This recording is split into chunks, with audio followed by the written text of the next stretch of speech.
Hello, everyone. My name is Justin Bruner. I'm with PennDOT, and I'm the Vice Chair of the AASHTO Subcommittee on Asset Management.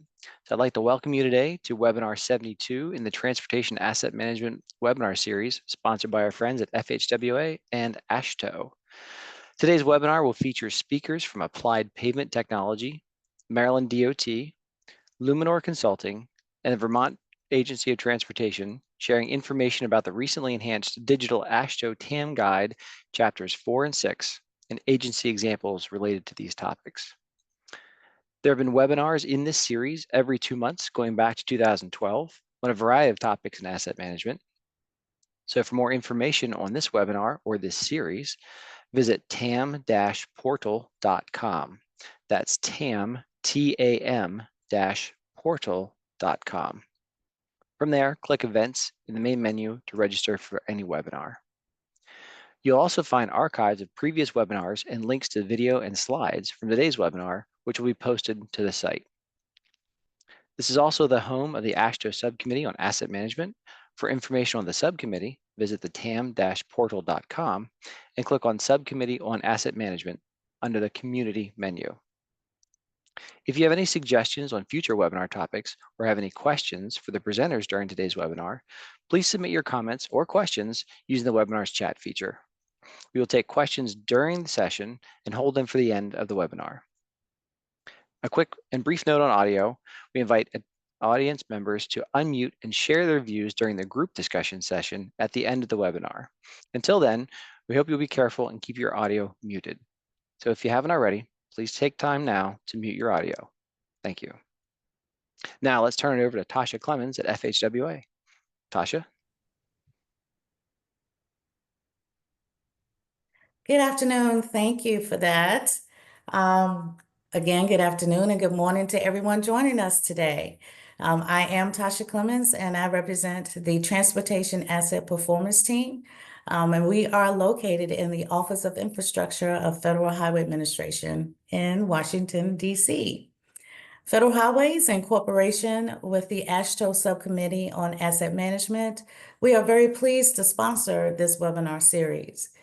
It's a great way to bring people together around a series of important topics and to connect with the asset management community. The webinar today is focused on the TAM Guide, Chapter 4, Asset Performance, and Chapter 6, Monitoring and Adjustments.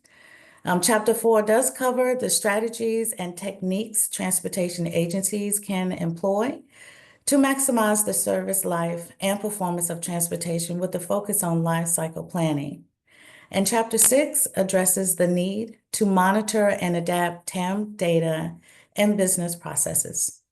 And so today, our speakers will be sharing experiences regarding these aspects of the guide. And as always, we are very excited again to say that we have reached the 72nd webinar in our series. And FHWA's Transportation Asset Performance Team, we are committed to increasing knowledge and capabilities at transportation agencies across the U.S. So I do encourage you to visit us online for more information, as well as to gain access to available resources. And you should be able to see the address on the screen. And finally, I just want to say thank you for your participation. We do hope that you will enjoy today's presentations.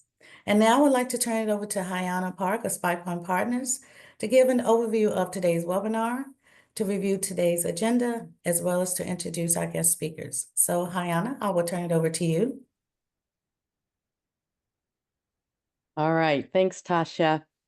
I'm Hyana Park with SpyPond Partners. We're winding down this year's TAM webinar series focus on the newly released Enhanced Digital TAM Guide that AASHTO publishes.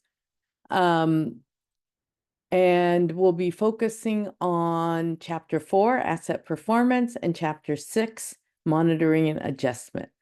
The primary learning objectives of today's webinar are to learn more about the updated Digital TAM Guide, Chapters 4 and 5, learn about 2 practices that demonstrate the concepts in these chapters, highlighting corridor-based management of ancillary assets in Maryland, and featuring a model for federal pavement performance measures in Vermont. and of course, again, share lessons learned, ideas, and knowledge. For the agenda today, we started off by hearing from Justin Brunner and Tasha Clemens. I will introduce our speakers before each presentation, but in brief, they are Brad Allen with Applied Pavement Technology. He was the lead author for Chapter 4, Asset Performance, and he'll provide an overview of this chapter. Following Brad, Meredith Hill from Maryland DOT and Scott Sugar from Lumenor Consulting will present on the corridor-based management of ancillary assets with maintenance management system and data.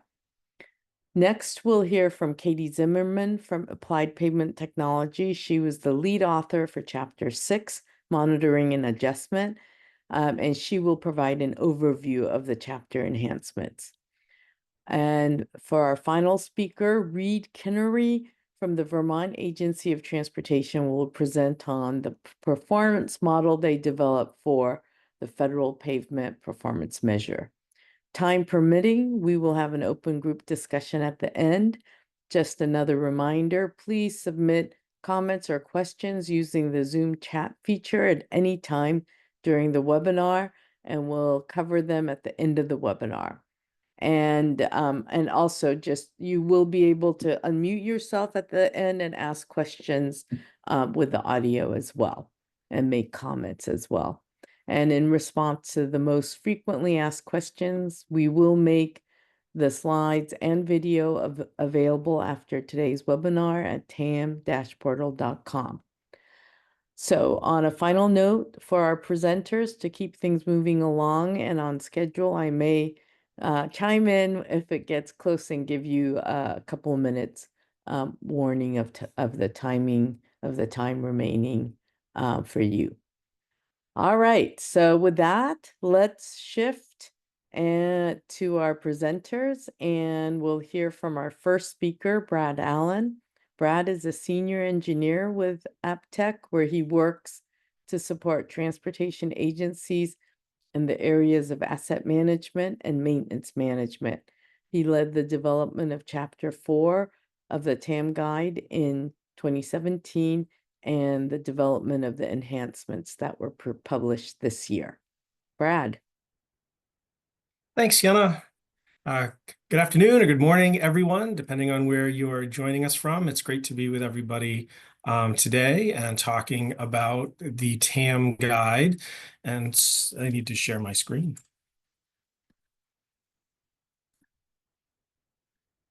So Chapter 4 of the guide is focused on maximizing or optimizing asset conditions with your available resources.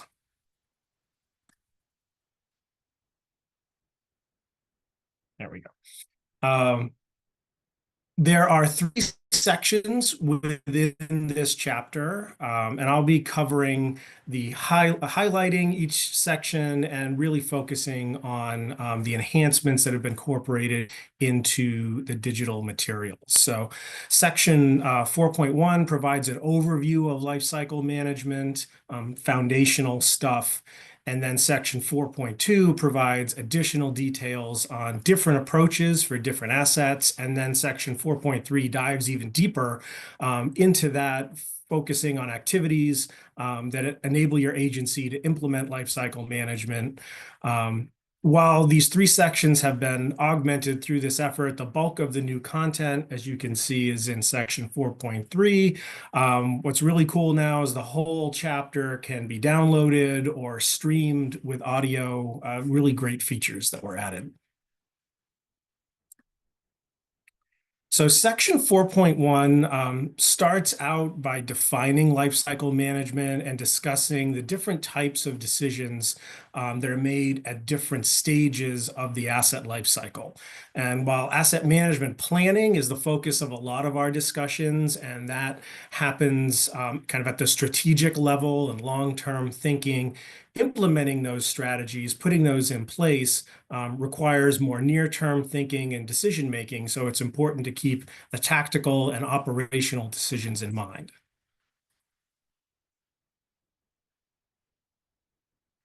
And then to help the guide readers better understand how to establish and implement the effective asset management strategies, this section has been augmented with a few videos. The first is an excellent presentation by Trish Stefanski from MnDOT on that agency's approach to lifecycle management for a wide range of assets. The second is an interview video. There are several of these throughout the guide. So I was glad to see this one got incorporated into chapter 4 with Andrew Williams from the city of Columbus, Ohio, a Department of Public Works, on how that agency is taking a whole life approach to managing its roadway assets and its maintenance activities. And if you don't know Andrew, go watch that video. He's sort of the E.F. Hutton of asset management. When he speaks, you want to listen. The third is a presentation by Katie Zimmerman, who will be speaking a little later in this webinar, on using asset management systems to support investment decision-making for putting asset management strategies into practice. So those videos get embedded to really help provide examples of how to implement this material. So in section... Also in section 4.2, there's additional details on approaches that make sense for different types of assets. So most practitioners realize that you don't manage every asset the same. You don't manage your guardrail or pavement markings the same way that you manage your pavements or bridges. But it's important not just to recognize that, but really to document it and identify which approach you want to take for each asset class. This allows you to better understand your data and IT support needs, and it helps simplify and streamline the strategy development process. It also helps with organizing your teams. So this section has been augmented with a presentation that I did on this topic a few years ago. Is it 6 years ago already? That's a little scary. All right. The final section of this chapter describes how to implement the strategies presented in the first 2 sections. So it's kind of dives into deeper and deeper detail as you go through the chapter. There's several new items that have been added to this section to help agencies put this guidance into practice. So the first is a webinar that has a series of presentations from Iowa DOT, California DOT, Nebraska, as well as Maryland Highway Administration. And the focus of these are on data collection. In a few minutes, I think you're going to hear a bit of an update on where Maryland is with their efforts. But if you want some of the background, this is good to go back into the guide and take a look at these. This section also includes a new example that was developed about Minnesota DOT and their recent efforts to expand their asset management program. So just leading with some teasers here today, go check out the material. All right, so as section 3 I mentioned is a deep dive into managing assets using condition data. And so this has been updated with a webinar video on using advanced technologies in asset management. This, again, was a really cool webinar, kind of some new techniques that are available and worth checking out. But as we mentioned, not all assets are managed based on condition. Some assets may be managed with cyclical triggers for activities, and others may just be managed reactively based on undesirable or failed conditions where you'd want to go out and treat an asset. So to help understand how all of this can be put into practice, this chapter has been augmented with 3 how-to guides, which break down some of the information that's presented in the chapter, as well as information from outside sources into kind of high-level steps. And then there's also links to other resources where you can really dive in deeper to that material. Again, the nice thing about the online guide is that it can point you to the direction and either through the guide or through the TAM portal, connect you to those additional resources. So the first how-to is how to prioritize your assets for inclusion in your asset management program. So walking through asset prioritization, how do you decide which assets are most critical, most important? Maybe there's mandates that you have to follow or other requirements. Once you've determined that, then you need to look at how you manage those assets, whether it's condition-based, cyclical, or reactive, and establish your data needs. So what data is essential to managing those assets and what is desired. And then also walks you through what are the key aspects of data management so you can set yourself up for long-term success and make sure the right people have the right information when they need it. The second how-to is how to relate lifecycle management to the customer experience. So this gets to what level of condition is appropriate. How do you establish a desired state of good repair? How do you establish performance targets that will not just keep your costs regulated over time, but make sure that your assets are in a condition that supports the use of those assets and the safe operation of the highway. So how do you go about identifying measures and establishing thresholds for taking action that allow you to take action before there's an undesirable condition or situation for highway users? You identify the actions that you take and then incorporate that into analyses so you can develop your asset management strategies and the implementation that's talked about in the rest of the chapter. From there, you would move on to monitoring conditions, and Katie will be talking about that a little bit more in a few minutes. And then there's an engagement with stakeholders, and this is cyclical, right? You engage with stakeholders, and then you cycle back to, do we have to change our measures? Maybe our thresholds need updating, and that's your continual improvement process. And then the final how-to gets into optimizing your treatment timing. So how do I make sure that I'm identifying the needed treatment and delivering it at the right time for that asset? So this is a neat little graphic, and I'm sorry if you can't read it, but you can go check it out in chapter 4 of the guide, showing that as asset conditions decline over time, represented by that blue line, there's actions that you may not take initial action and let it deteriorate for a period of time. And there might be a period of time when preventive maintenance is appropriate, which is fairly inexpensive typically and can extend the life. But if you don't address it in that window, then the next window might be to preserve the asset or keep it from deteriorating further, which would be more expensive, but not as expensive as if you let it deteriorate even further to the right side of that graph where you're into rehabilitation or replacement. So this shows the importance of preservation, the importance of preventive maintenance, and how you can work with performance curves like this to make sure you're identifying and delivering those treatments at the right time to minimize your costs or maximize your performance with the funding that you have available. So with that is a quick summary of chapter 4 and the new updated materials. Hopefully that's whetted your appetite for our next presentation, and I look forward to taking your questions at the end of the webinar. Kiana? All right, thanks, Brad.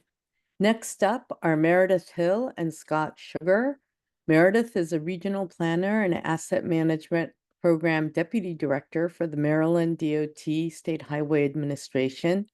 She serves the Transportation Asset Management Community as chair of the TRB Asset Management Committee and as a voting member of the AASHTO Committee on Performance-Based Management. Scott is the Geospatial and Planning Director at Lumenor Consulting, specializing in asset management, GIS technology, system integrations, application development, and transportation planning. Before joining Lumenor, Scott gained valuable transportation infrastructure experience working at state and federal agencies.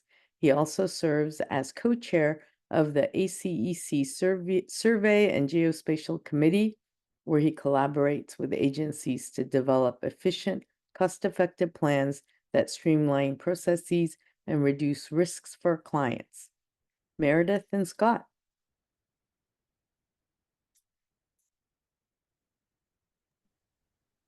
Excellent. Hannah, thumbs up. You can hear me and see the presentation? Yes. Awesome. Yes.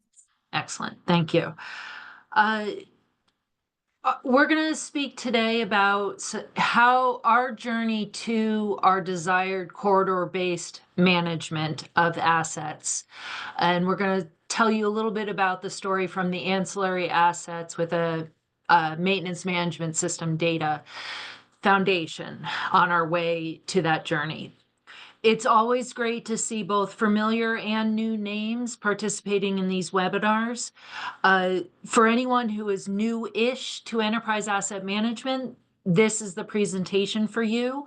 We're going to sort of let you know the journey starts at the beginning. And we at Maryland State Highway Administration have fantastic managers of assets. I am not one of those individuals. I am a deputy director to the Enterprise Asset Management Program, which at its foundation is asset agnostic. We desire to meet each of our assets, which you'll hear about in a minute, their teams where they are in their maturity level, and give them the tools to mature, hopefully in alignment with their peers and in service to the enterprise program. But it's difficult. So I apologize. I have to figure out how to advance the slides. There we go.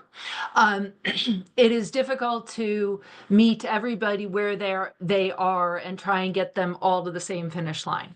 So we're going to tell you a little bit about the what, our assets, the why we're starting with a maintenance management system in an enterprise asset management webinar, the how, and that's where Scott Sugar will go a little technical on you, and the who that's involved in all of this work at SHA. Myself, I'm with Maryland State Highway Administration, and if you take anything away from this webinar, please take away, do not do this alone. We cannot, SHA cannot do any of this without the phenomenal consultants. Scott is one of them, and many others back our bench of minimal staff. My office, herding cats of 14 asset classes, have less than 10 people on staff. So do not do it alone. If you are alone, I feel your pain, and go find some wonderful consultants. So when I talk about ancillary assets, when we all talk about ancillary assets, there's all kinds of them. Here at Maryland State Highway Administration, of course, we don't have some of the assets that our other modes within MDOT have, but we have 15 asset classes. We're actually about to incorporate a 16th, so our portfolio is always growing. We have between 74 and 100 asset types. If you can see on this infographic, you'll see there are some that don't have units reported, meaning they don't actually know what they own. There are humans on their team who probably do, but at a data-rich level, they cannot report to us how many units they have. That's the starting point of maturity. Do you know what you own? And so we're going to talk a lot about how you start to know what you own and know what its needs are on your journey to an enterprise asset management system or process that can support the corridor-based mixed asset need project delivery. That's a mouthful, but that's, again, where we want our program to go. The reason we're going to talk today about a maintenance management system is because our journey is just starting to see benefits of evolving from a work order management system that at least tracks what was treated, when, and where, to a maintenance management system where we can begin to inform the choices about treatments before they're done. And Brad alluded to, there is reactive treatment, reactive maintenance strategies. We allow something to fail before we go out and treat it. That's okay, but we still want to know that we're allowing it to fail. Interval based, we also want to be able to treat a third of our line striping every year.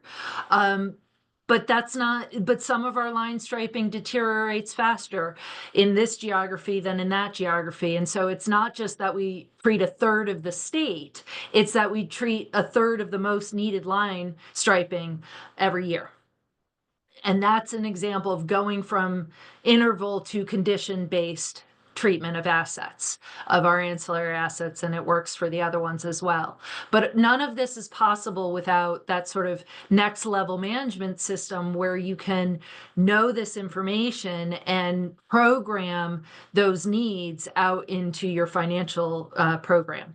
And all of this is on the way to an enterprise asset management system where you truly are looking at the cross asset portfolios needs and bundling needs together to make more impactful projects.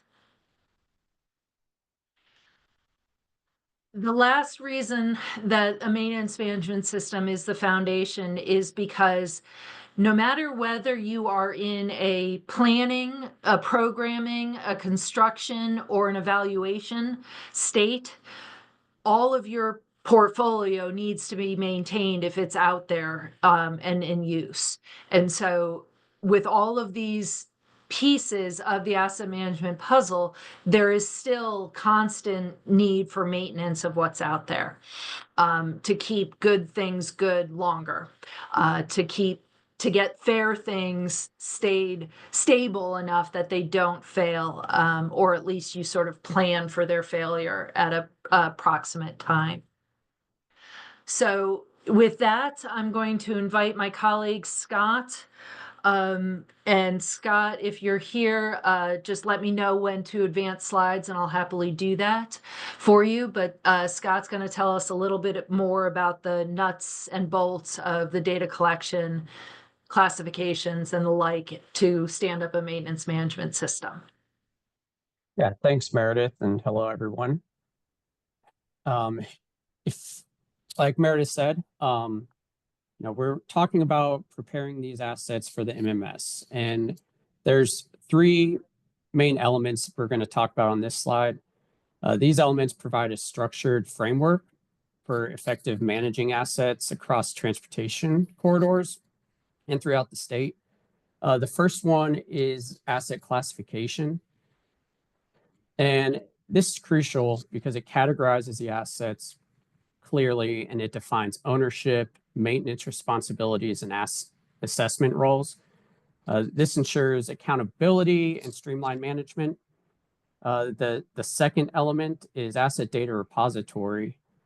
And this provides a centralized and accurate database that's essential for collecting, managing, requesting, and sharing the authoritative asset information.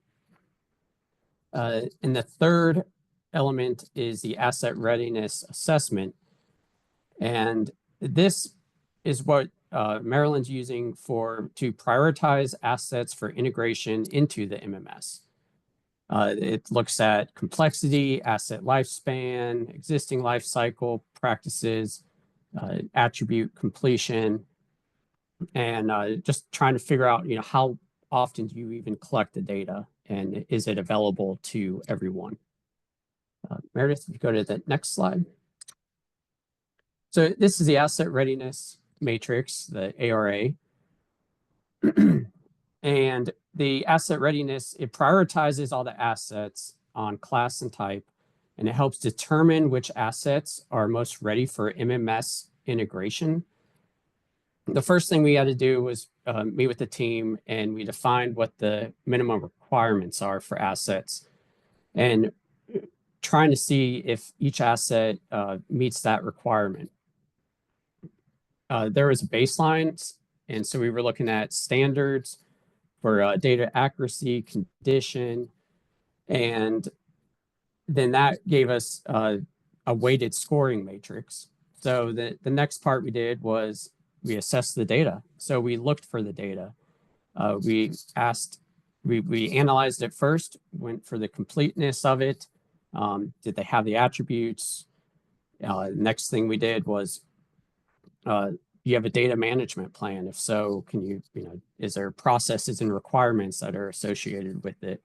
And we also want to know how the data is being collected. Is it being collected from mobile LiDAR or boots on the ground? And then once we did the initial assessment for this, we shared it with the data owners for each asset class, and they went through and validated all of the information within this table. So it would help us get the actual weighted score for the minimum requirements. Next slide, Meredith. So this is a zoomed in graphic for the asset readiness matrix. You can see there's this is the weighted score matrix on the top, and it looks for completeness of inventory, the data management processes, and then data sharing. So that's broken up to equal 100%. So it's 60, 10, 20, and then 10% for those categories. And then we had the required attributes. So we were looking for the completeness of location mostly on these and seeing if they were correlated with the roads and highways. So for the linear referencing system. And then we had some bonus attributes, and these were, great. Do you know the quantity? Like Meredith said, do we know how many crossings are there? Things like that. Do we know when it was constructed? Did you have a condition assessment?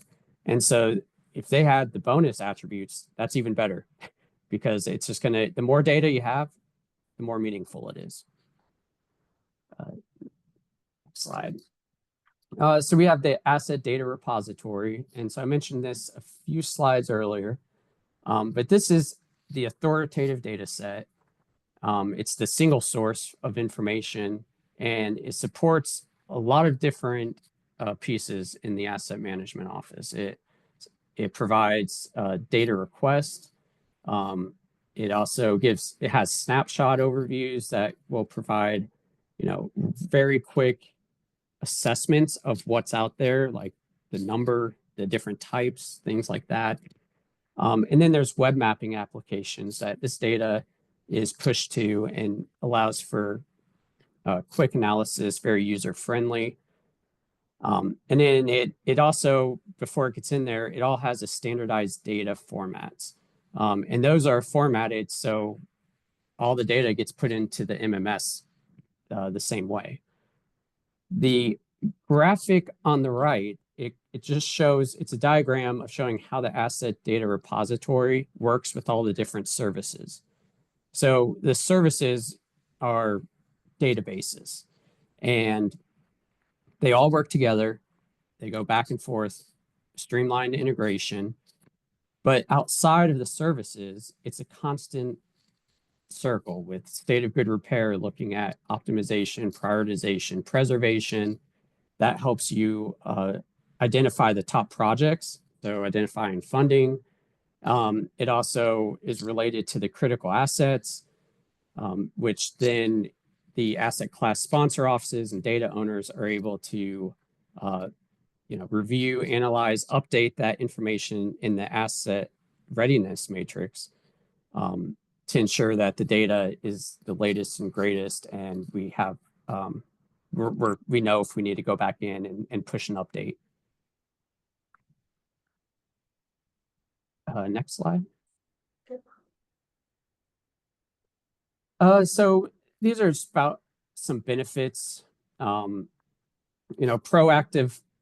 lifecycle management. If it's focused, we really want to focus on managing the assets throughout their life cycle, so we can prioritize the maintenance, rehabilitation, replacement, and the maximizing of service life. We also are looking at targeted treatments, implementing the targeted maintenance and rehabilitation strategies helps to enhance the asset performance and reduce the cost. It helps with the streamlining decision making, so data-driven decisions, more efficient, and as you see on the graphic on the right, it shows a flow of a very high level flow, but it shows that first we have the data collection, so that will help you know where it is, what type it is. That gets pushed into the data repository, but then the roads and highways, the linear referencing system there, that was one of the services within the ADR. So that's where all the linear data is hosted. Then that gets pushed to the EAMS system. And so all the data that we're talking about, from prioritization to the funding elements, the state of good repair, it all flows within these categories here. And yeah, now we have next slide. And Meredith, you want to take this one? Yeah. So to bring this home, and just in the interest of time, so everyone can hear the next presentations, these lessons learned and best practices are just a few of, we're learning things every day. We're working with people every day. The stakeholders are vast. If you are new to all of this work, our federal partners offer the statewide planning and research funding. All of the work that my office does and that you've heard about here today is that SPR qualified. So again, just trying to give you help to get started. The SPR funds are really, really helping us build this momentum and to design this new MMS. And everybody understands the value of the data, including our leadership. They are continuing to want to understand the 14 asset class stories to the $1. And being able to put all of that data into one place and to be able to tell that $1 story is impactful, meaningful, and necessary for our agency.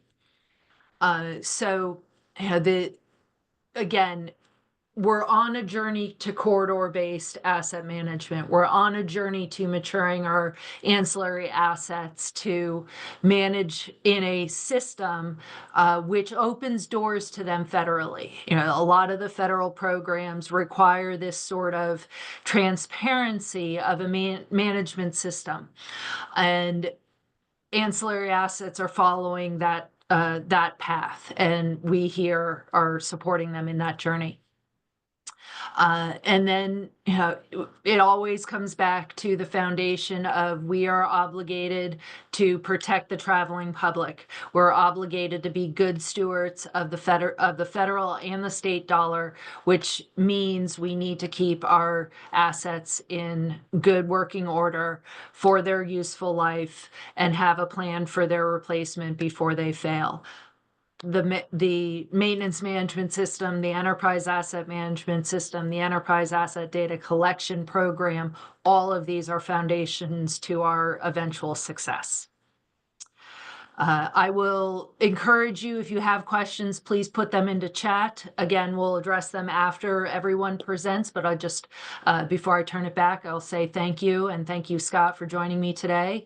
Back to you, Hiana. All right. Thank you, Meredith and Scott. So we have Katie Zimmerman, who will be our next speaker. Katie is a founder and executive vice president at AppTech. She's worked for both federal and state agencies on projects related to asset management, pavement management, and maintenance management. She led the development and update of Chapter 6 on monitoring and adjustment in the TAM guide, and also contributed to the development of the new gap analysis tool that is now available through the digital TAM guide. Katie. Thanks, Yana. Happy to be here with everybody and sharing some of the changes that have taken place to Chapter 6. This chapter is titled Monitoring and Adjustment, and the content really recognizes the importance of having reliable and comprehensive data to support your asset management decisions. So what's included here are strategies that you can use to monitor your data, but also to adapt that data so that it continues to remain relevant. What I've done on this slide is shown you the six sections that are included in this chapter. And as you'll notice, the content changes were primarily in section 6.1 on monitoring performance measures, 6.5 on monitoring risks and asset management processes, and 6.6 on incorporating maintenance costs into an asset management plan. Sections 6.1 and 6.5 had some updated content, but they also have some new content that I'll introduce to you in just a few minutes. Section 6.6 was an entirely new section, and so that will be something that you'll want to check out as you're looking at the guide. And as Brad mentioned earlier, if you look at the upper right-hand corner of the slide, you can see that any of the chapters can now be streamed or downloaded for your listening pleasure at any time. So that's a really great feature that's been added. So let's get into some of the changes that have taken place. And I'm going to start with section 6.1, which is on monitoring performance measures. In this chapter, we had some things that were updated, but we also had some new content added. In section 6.1, which is selecting and using performance measures, one of the primary changes that occurred is that we added a video that came from the Committee on Performance-Based Management at their 2023 annual meeting. And it was focused on agency innovations and improvements on evaluating the effectiveness of performance measures. So that was included in there. In the new section in this, or in the new part of this section, we added material on target setting methods. And most of this information came from the content of NCHRP Report 1035, which is a guide to effective methods for setting transportation performance measures. We included some guidance on different strategies or different approaches that you can use to set performance targets, and included an example, a practice example from the New Jersey DOT showing how it correlated its state and federal pavement measures so that they could set federal targets. We also added a how-to guide and a checklist on setting effective performance measures. And what you'll see on the right-hand side is a portion of that checklist that just kind of reminds you of some of the key points when you're making effective targets. And you can go through and you can just check whether you've addressed all of the things that are suggested as strategies for making sure that those are effective. So I mentioned that the practice example in this section is from the New Jersey DOT, and today's presentation is an application of setting targets by developing new models, new performance models, so that the Vermont Agency of Transportation can set performance targets for the federal pavement measures, since those do not match the state measures that they're being used. So Reid will share with us his experiences in that area. Section 6.5 had some new and updated information that was added to it. One of the things that was added was information on lessons learned from implementing risk management. This information came from NCHRP Report 986, the implementation of the AASHTO Guide for Enterprise Risk Management. And the lessons learned came from pilot studies that were conducted in Washington State, Utah, and Tennessee, so that you can get that information and sort of at a very high level. And if you want more information, again, you can jump to the link of the NCHRP report. So those were the primary changes to this particular section, but it also includes information on monitoring your asset management processes so that you can continually improve those processes, and managing implementation responsibilities and processes to make sure that everyone has a clear understanding of what they're responsible for. The entirely new section that was added to Chapter 6 has to do with incorporating maintenance costs into an asset management plan. So this allows you to adjust your processes so that you can better capture maintenance costs. Most of the agencies have a very good handle on their capital costs, but the maintenance costs are a little bit more difficult. Some of them are in-house expenses, some of them are contract expenses. And so this chapter, or this section, includes information on both in-house and contracted costs and how you can bring them into your asset management plan. It does include information on categorizing and tracking maintenance activities and costs. And there is a video that came from this webinar series, webinar number 59, on guidance for including maintenance costs in a TAM. Also, we have a section 6.6.2 on capturing maintenance cost and accomplishment data. And here we included some strategies that allow you to make sure that the maintenance data sources are aligned so that you can use them in your TAMP development. Sounds like a lot of the things that we just heard from Meryl and Scott in their discussion. And then the last subsection in this section is incorporating maintenance costs into the TAMP analysis. And this includes methods for incorporating the maintenance costs directly into your life cycle planning, your risk analysis, and your financial and investment planning. This section also includes a practice examples, one from the Maryland State Highway Agency and then one from the Texas DOT. So you can see what they've done in order to be able to align some of these costs. I should also mention that one of the features in the TAM guide is that there is a search feature that's available to you. And one of the things that has been added to that search feature is if you only want to see new content in the guide, you can check a box that says you're looking for the new content, and then you can search by the entire guide for new content. You can search by chapter for new content. And you can also say, I'm just interested in what new practice examples have been added. You can search that way too. So that search feature has been updated, so it makes it really easy if you're somebody that's been through the guide once and you only want to see what's different. That makes it really easy for you to see. So with that, Hyuna, I'll turn it back over to you so you can introduce Reid. All right. Thank you, Katie. So our final presentation is from Reid Kiniry of the Vermont Agency of Transportation. Reid is an engineer with 34 years of experience at the, I guess, VTrans, as it's known. He works to operate, maintain, and update and improve the pavement management system. Reid.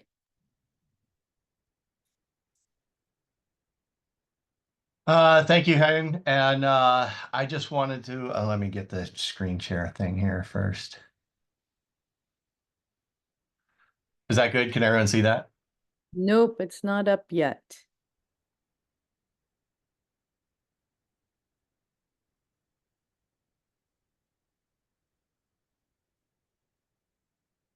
Is it there now? No, Connor or Diane, do you want to share your screen? Because I think we have your slides, Reid, right? Yep. I can share. Okay.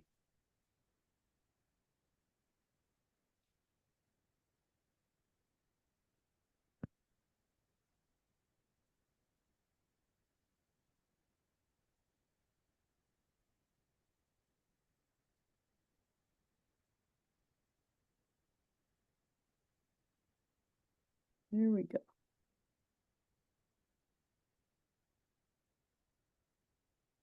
Oops.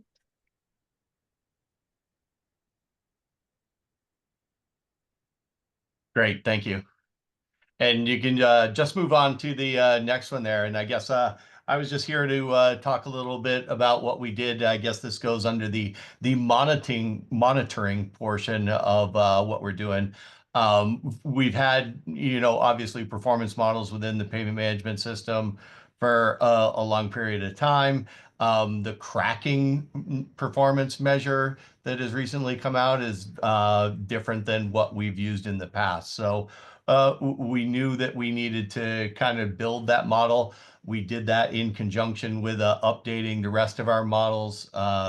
We use essentially a family methodology of pavement types and treatments that are being applied to those pavement types in order to back that up. We looked historically to see what we had for information. We had enough of the raw data to actually go back in time and recalculate all the national performance cracking measure from information that we had.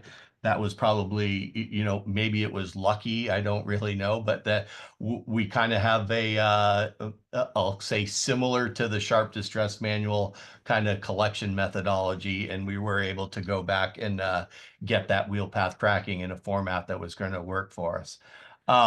So we took that, you know, I guess our goal would be to revisit our model development every 10 or 15 years or so, because we feel that that's enough new data points based on what we've done to get to that point. So we started with that. I just went back all the way to 2010 and calculated that. So, you know, we built the model in order to have that predictive capability because we know that we're going to need that, especially in the advent of we'll call it some financial constraints that we're seeing presently in terms of the paving program. And it, you know, as everyone's aware, kind of like focuses, well, maybe it doesn't happen to everyone, but it kind of focuses where we have to spend the money on certain things in order to maintain those national performance measures, which are very different from our agency performance measures, as Katie alluded to. So we went through all the iterations of that, and you could advance to the next slide if you want. Thank you. And you know, what's a pavement management slide with a whole bunch of data points all over the place? But this is essentially how it was looking from the data standpoint. And that's kind of what's gone into the pavement management system. And it's going to give us the ability to look at the predictive side of things for specifically the national performance measure for cracking. And that's kind of all I have for that topic.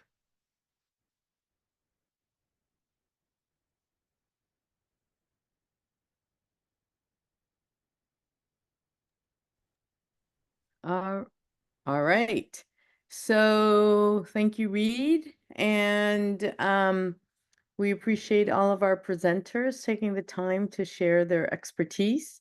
If you have any questions, please type them into the chat feature of the Zoom menu bar or just unmute and ask.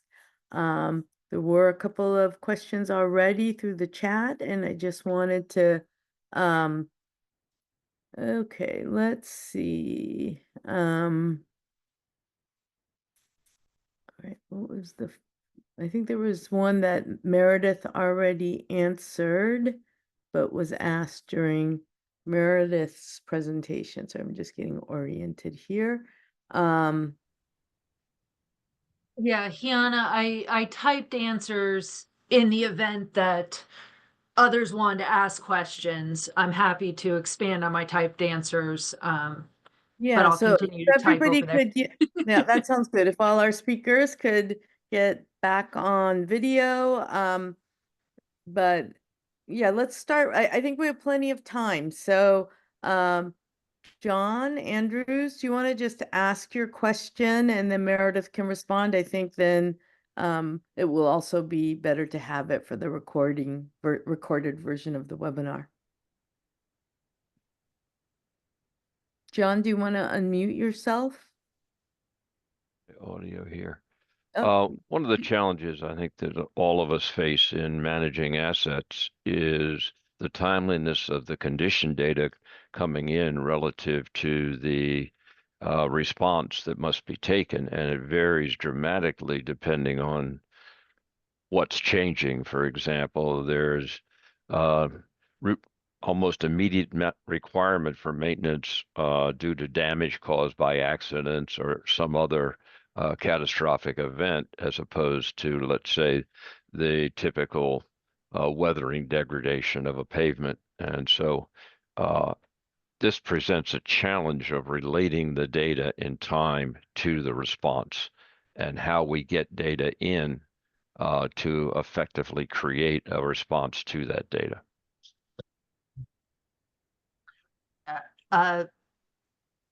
I'm glad you re-asked your question because I sort of answered the slightly different question. What you didn't hear in the interest of time from Scott is the maintenance management system that we went with is ViewWorks. And we spent much too long in a in a flux period of which system to go with. We went with ViewWorks because it integrated well with our geospatial operations, and we have found it very successful in being able to receive data from mobile devices. So we are training up our district maintenance personnel out of their comfort zone to spend time on a mobile device in a safe space, not while they're driving, but on a mobile device, collecting that information about the hit guardrail and the repair to that guardrail, so that we are feeding that, consuming that data, real-time data, into the maintenance management system for the unit of asset treated every day. So, the easiest answer to your question is mobile device enabled frontline staff. And all of that data feeding into our maintenance management system, which we also didn't go into, has absorbed and is in the process of replacing our work order management system. That activity card that says to the frontline staff, go work on these things today and come back and tell us that you did that. That is going digital into the ViewWorks system with those mobile devices. Thank you. Yep. And the other question that I answered, I typed into chat. So I'll pause there. Reid? Yeah, I just wanted to follow up on what Meredith said, because I think we're very close from a timeline perspective. I'd say that we are implementing a maintenance management system at this point right now, and we're kind of in that same space, right? Getting the maintenance staff to get comfortable in, hey, we're going to collect this data kind of while you're doing it. And it does allow us to do that tracking and generate the tasks and account for all the costs that are going into that. So it is kind of integrated into the whole overarching maintenance management side of things to do just that, because I totally recognize what John's question was, right? Between those kind of like urgent happens quick versus, something that can be the lagging kind of performance measure, if you will. Brad? Yeah, thanks, Shanna. And I'll just bring things back to chapter 4 a little bit. Those are great examples of agencies putting it into practice. But chapter 4 does talk a little bit about this. There's only so much detail you can go into in a guide like this, but it does talk about as you've made your decisions on, or making decisions on the appropriate treatments, kind of how do you work those into your different delivery processes? So it talks about having those decisions feed into project engineering and kind of the timeline that's needed for that, versus having them having that work being delivered by agency maintenance forces or maybe contracted maintenance forces. There's different timelines to consider as you're using this asset management data to drive actions. So you want to consider that if some trigger means you need an immediate response, you want to take that trigger and funnel it into the right work delivery process. So we talk a little bit about that. You don't want to take something that's urgent and funnel it into capital project engineering, right? It'll get lost there. So we do address it in the chapter at a high level, and then, yeah, fantastic examples from the state DOTs of how you put that into practice. Thanks, everyone. Larry, Red, do you want to unmute yourself and just share the question that you put on the chat?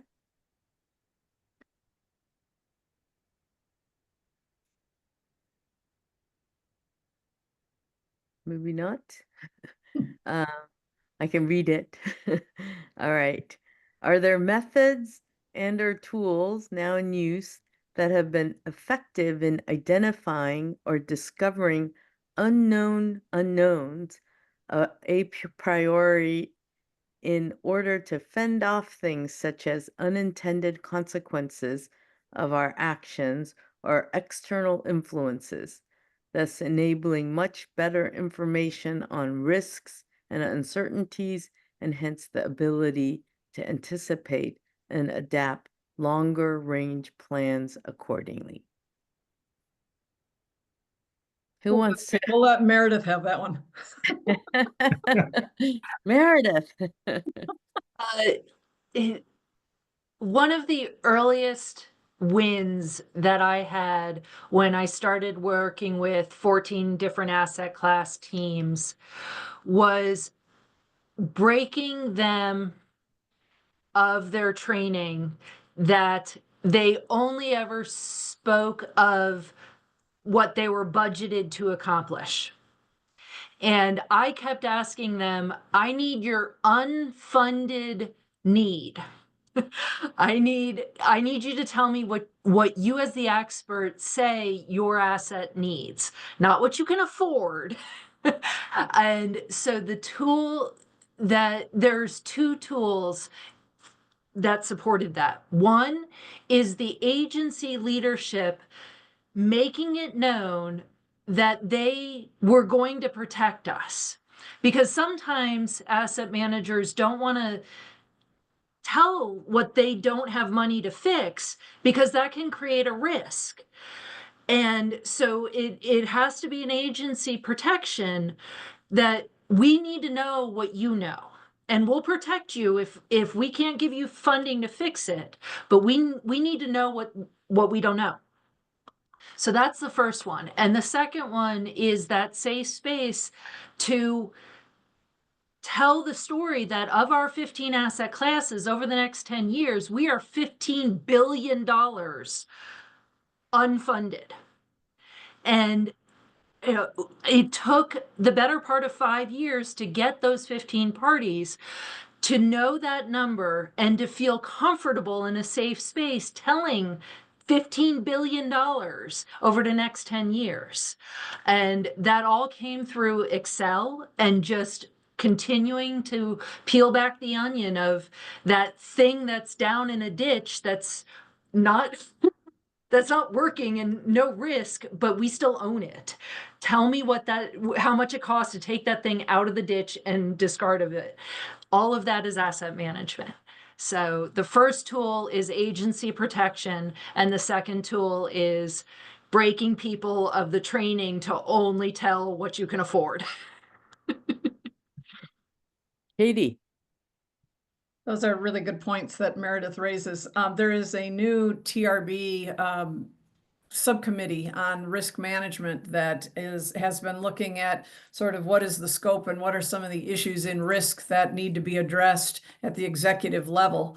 And during some of the interviews with executives as to what they think in terms of risk, one of the CEOs that was interviewed said that in his mind, the practitioners, the engineers, and the asset owners have a really good handle on most of the risks that they deal with on a daily basis, that they understand those risks, they know the likelihood and the potential consequences associated with them. So he's pretty confident that those risks are being addressed in an organization.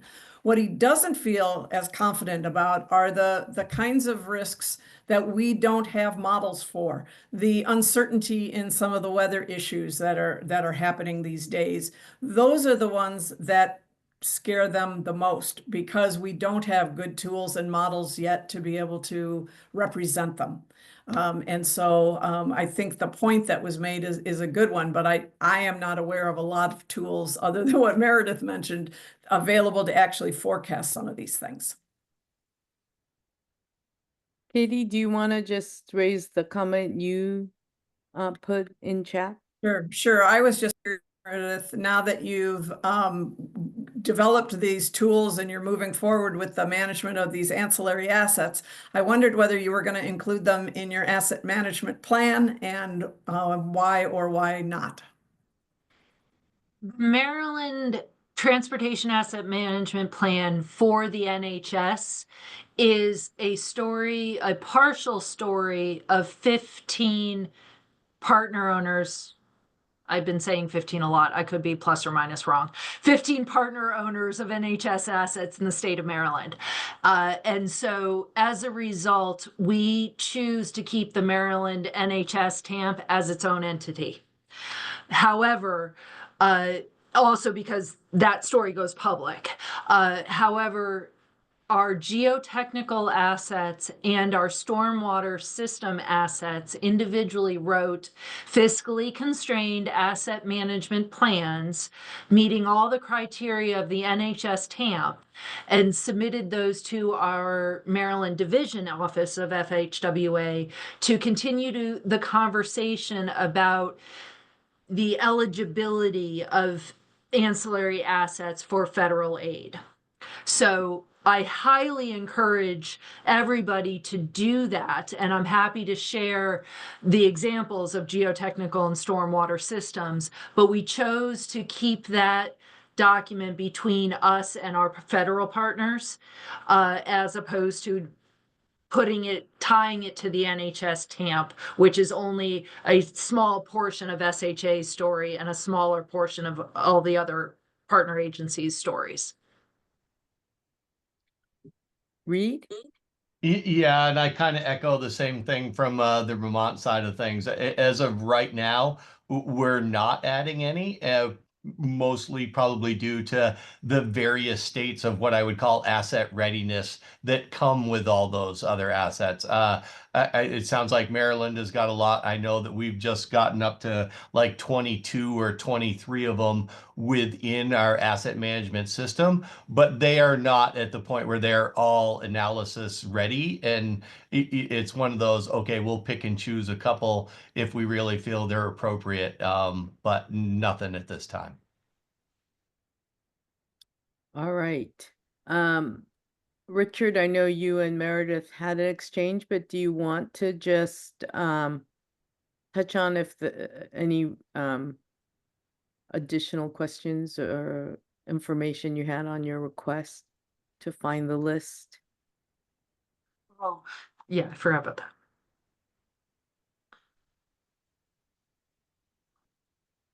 All right. Well, Richard Dunn asked, where can we find the list of ancillary assets that Maryland SHA is collecting data on? And Meredith, do you want to just share your response? So that infographic that you saw in the slides where I mentioned the 75 asset types and some don't have units reported, there's a correlation between if they can't report how many units, then we're probably not collecting condition data on them. I can give you the PDF of the bigger, but I can't do it through chat. And so and that can be posted with the webinar slides as an additional PDF. But generally, the answer is we do still rely on visual and physical inspections in some cases. We are going technology for others, LiDAR and radar and drones and machine learning even, for others. And some of them also can just be done by desktop analyses as well. So that the collection of asset data is done in a variety of different ways, which will probably take no less than my professional career to completely go to a seamless enterprise asset data collection. Reid. Yeah, and if Richard just wants to send me an email, I'm more than happy to share the 23 or so that we got at this point, or anyone else. Yeah, Reid, if you want to just provide it to us, we'll attach it to the documentation of this webinar. Okay. Will do. All right. Thank you. All right. And you, sir, is that how, I'm not sure I'm pronouncing your name properly. Do you want to share your question? Okay, I will share it too. Any thoughts about developing an asset management approach, or at least critically scoring for asset classes that vary in nature, such as the transportation facilities along the highway? Some of these can be for maintenance, others can be for toll collection, and others for administration. Brad. Yeah, I'll mention it. So the how-to, the material in chapter 4, and then the how-to at the end on prioritizing your ancillary assets. Talks about this some, and it refers to a reference in FHWA document on prioritizing assets for inclusion in your asset management program. That's a paraphrase of the very long title. But it really does present essentially what's a multi-objective decision analysis approach to working through this, so that yeah, I think Meredith talked about the assets, and Reid, the over 20 assets that Vermont has. Minnesota DOT looked at over 70 assets. Iowa DOT is looking at over 70 assets and trying to figure out which of these are actively managed, what data is needed to do that, and how do you prioritize that given the value of the assets, the criticality of those assets, to get to Larry Reid's comment, the impacts of failure and how critical it is to keep those assets in working condition. And that all factors into which of these assets you're going to actively manage, and which ones just kind of fall below your resources to do so, and you have to make that decision consciously. So the chapter gets into that and helps you walk through, and so does the reference guide, on how do you determine what criteria you want to look at so that you can make that decision and then put it within a multi-objective framework, so you can say, yeah, these assets are the ones that I would prioritize. But a key aspect of that is recognizing too that you can't come out of that process with just a ranked list that says these are the most important assets, so I'm going to start there. There's the cost of collecting that data and managing that data, and your ability to analyze it, as Reid mentioned. And then there's also some opportunities where you may say that guardrail is your most important asset from a risk standpoint. Say that comes out on top, so you're going to collect that using some sort of automated video-based data collection, and maybe sign panels or stripes, markings, long markings are lower down, but you can collect those at the same time. So the incremental cost is lower. So you have to look at these not just as a priority and identifying this, but also look at the cost of collection. And then from there, determine kind of a benefit cost ratio. What's the best approach to really laying out a plan for collecting all of this data and managing it.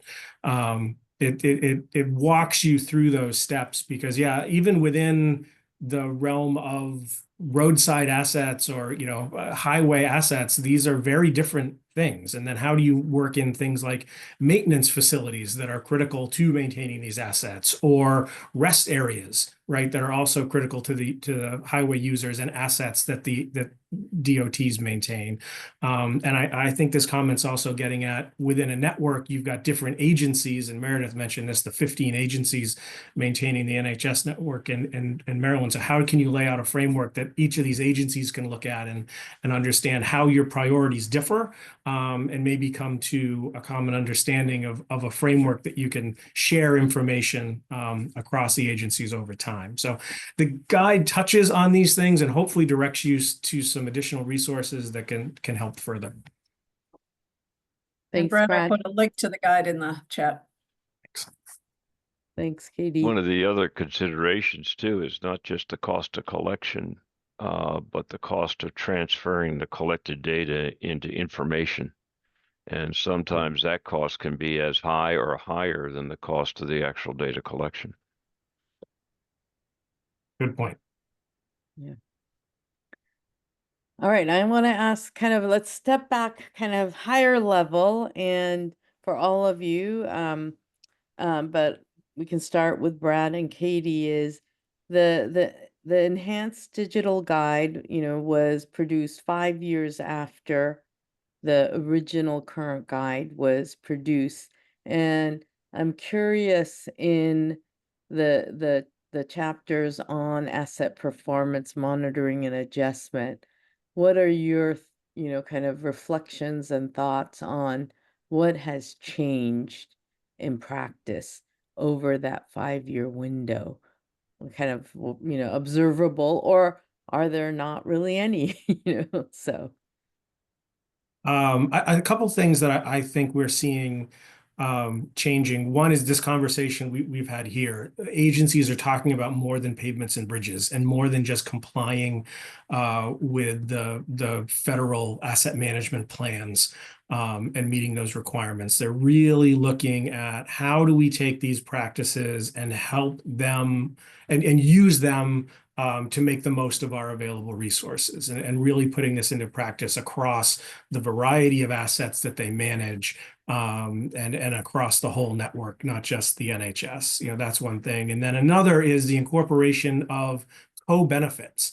So the chapter 4 really it's called performance, but we really do focus on condition, as the condition of the asset is what generally allows it to perform. But there is a section on resilience, which wasn't updated all that much in this chapter. There was some updates to the guide related to resilience in some other places that then kind of augments what's in chapter 4. But that is really clearly, it's now part of the federal statute and part of the draft rule. But I think agencies anyway were moving towards understanding these co-benefits. It's not just about asset condition, but it's about how does that condition impact safety? How does that condition provide resilience? How does maintaining the condition of an asset in a given location provide an equitable experience on the transportation network? Those are some of the questions that are leading, and I think really helping asset management better fit within the overall planning and programming processes at DOTs. And I think on the chapter 6 side, the monitoring and adjustment, I think that for me, the biggest change is more that agencies have had more time to get experience with some of these processes.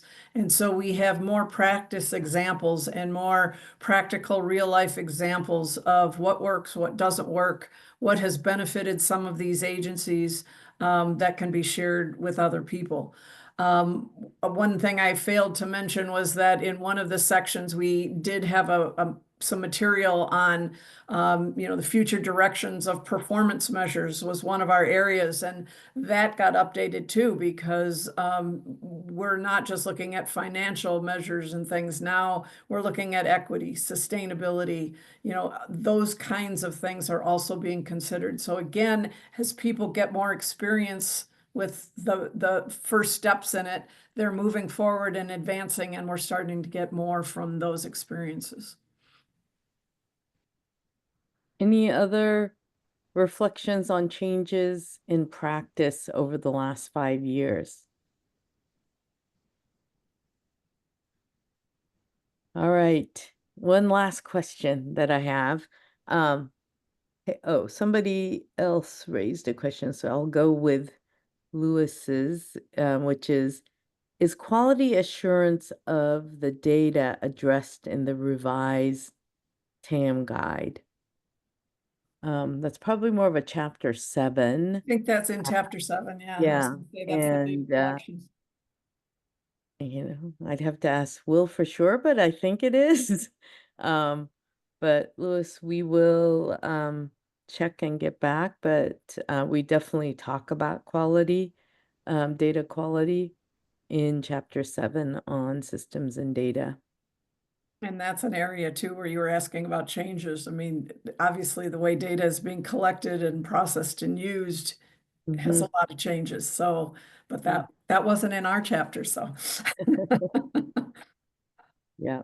And one of the, Katie was, or I think Brad was mentioning about we didn't really deal with the topic resilience 5 years ago when the original guide was developed. I mean, it just goes to show you how the vernacular kind of changes.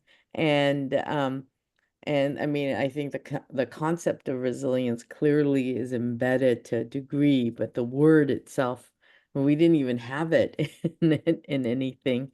And so if you go to the Enhanced Digital TAM guide, and you go to okay, here are the updates.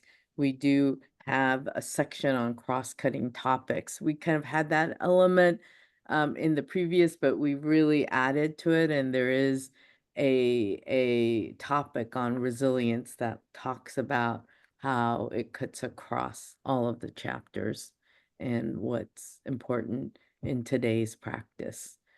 Well, I also like the way that the updated guide was able to capture highlights from some of the NCHRP research that has gone on since the guide was written, and be able to highlight certain parts of that and give a resource. If you want more information on it, here's where you can go. But we all know that there's a lot of stuff that comes out of NCHRP, and nobody has the time to read all of those documents to figure out whether it's relevant to them or not. And I like that the TAM guide highlights what's in these documents. If you're interested in risk and you want to go into the risk section and you find something that's useful, there's a resource that you can go and get more information if you need it. But it at least brings that stuff forward so people can put it into practice. Thanks, Katie. All right, I have one final question, and that is kind of related to the question that Katie posed to Meredith about whether the ancillary assets were going to be included in the TAM. But, in general, everything that I hear through the webinars and other TAM-related activities is really to have an impact. It's about integrating more of the business practices you have, and that connectivity and integration is very important, combined with collaboration and process management. But it does seem like there's a kind of a strategic approach that agencies are choosing between how they use their TAMP. Like if you look at what the TAMP is intended to do, and if you go to chapter 2 of the guide, it's really talking about the TAMP being your guiding document to help you plan, to help you integrate, and to help you make the connections that are important to make. But yet people are separating out what is the federally required TAMP versus the planning documents you might use. So I'm just curious what people think should be the direction we should go in the future.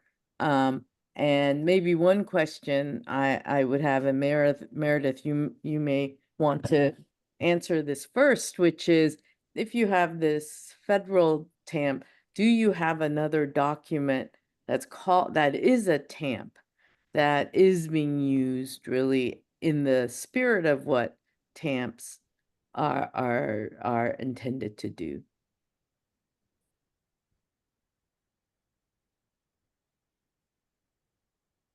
So I'm a planner who has very little use for plans. So I'm not really sure now. Like, don't kick that question to me. Yes, kick it to me. I say that in jest, but the reality is, one of the reasons we want the enterprise asset management system to come into fruition is because the time it takes my team to write a document, graphically design a document, get it approved, and get it published, we're back at the start and it's all outdated. And an enterprise asset management system, especially one so seamlessly integrated with tools like Power BI and visualization of information allows us to tell the exact same story in much more real-time environment. So all of the planning steps are absolutely necessary. And that's why I'm saying, you know, we're on a journey and not everybody is in the same spot in the journey, but everyone is working the process and working that asset readiness to turn all those red boxes to green. And by doing that, we will have a lens into that information that will speed up the ability to make a plan from all that information and to fiscally constrain that plan with our program. And then go into construction and then go and maintain it and then, or evaluate it and then maintain it. And that's the cycle that Scott could not put that into an infographic, even though like, I know exactly what we do. I just don't know how to present it in a plan, which is why I'm saying a written document it doesn't always work. Thanks, Meredith. Reid, how about you? I would say, you know, kind of similar to that. You know, we look at it as, you know, we want we're trying to do those things. It's just really comes down to that asset readiness thing, and not all of them are really ready at this point. And the other one are, you know, a lot of those, we'll call it the other assets, are more to that maintenance side of things. So that's why getting the maintenance management side of things kind of figured out and implemented is so important to that, so that you can do those kinds of things, right? It's not like, you know, we can have, you know, 25 assets, but if I don't kind of right size a program delivery around that, then you've just, even if the money works, if there's not, I'll call it the capacity to get that work done, then it loses its right size kind of deal. So I think it kind of falls into that where, okay, yes, we want to do those kinds of things and we are doing those kinds of things, but we're not going to document it until we're fairly comfortable with the business process that, you know, has a chance at being successful. Kiana, if I can jump in quick, we got a couple minutes left, and kind of tying it back to chapter 4. And I think that's where we talk about the different types of decisions that you make in you're managing your assets. And the asset management plan is very strategic, right? And so that's going to help you as an agency with your processes for funding requests and acquiring budgets from your state and an understanding of what your long-term financial needs are and how you want to invest.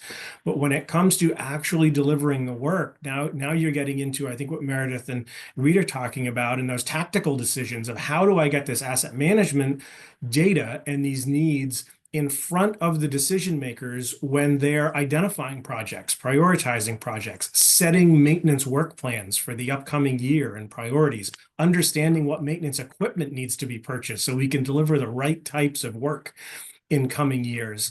Those are the types of decisions, and agencies have processes for those, but they're not really plans anymore. Once you come into that, now we're looking at how to actually make the investments. You transition from those plans that Meredith may have limited use for into agency business processes, and how do we not just use the data for this long-term visioning, but also to influence those decisions so that we're achieving and delivering the strategies that we attempted to plan for. And so the chapter does touch on that again a little bit and hopefully point you in the right direction. Thank you, Brad. All right, let's conclude today's webinar. Thank you to all of our presenters and participants. Our next webinar will be held on February 19th at 2 p.m. Eastern Time. More information will be provided. We're just developing the webinar agenda for the coming year. And so that will be shared probably just at the beginning of January. And we'll have TAM webinars every 2 months and TPM webinars every other 2 months. So it'll be one every month, alternating TAM and TPM. Diane just put up the link to the webinar slides and the video for this webinar that will be posted shortly.